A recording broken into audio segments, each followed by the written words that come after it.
कहे के बाद घर से निकले लूटा साजी सवार के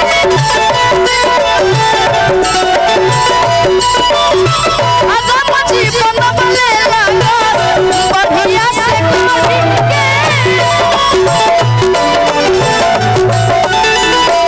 घर से निकले लूटा साजी सवार के आदम जीवन बले लगा बढ़िया से काढ़ी के। और अभी हम सभी के बीच काजल दीदी आई है, तो उनके लिए हम एक लाइन कहना चाहेंगे। जानते हैं क्या काजल दी? अब बुद्धि फेल कोइले बाड़ू, बुद्धि फेल कोइले बाड़ू बूढ़ा जवान के कहे के मुआ बेलू नजरिया के से कहे के मुआ बेलू नजरिया के। और एक लाइन कहना चाहेंगे काजल दी के लिए कि कितना दिन से आए गोलैकी के आ रही फेरा में हम लागल आ सोचते रही कि आई लव यू कही आ तब दोसर ले भागल। कैसे आना है कि कितना दिन से ए गोलैकी के रही फेरा में हम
कितना दिन से के रही फेरा में है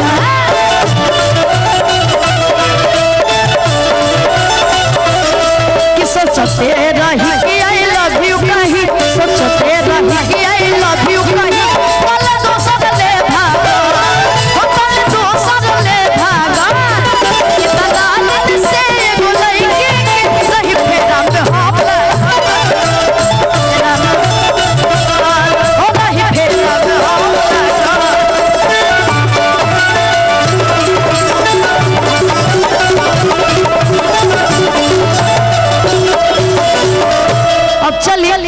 ई लाइन तो हम कहनी है जितना भी हमार कुआर भाई लोग रहन उनका खातिर, लेकिन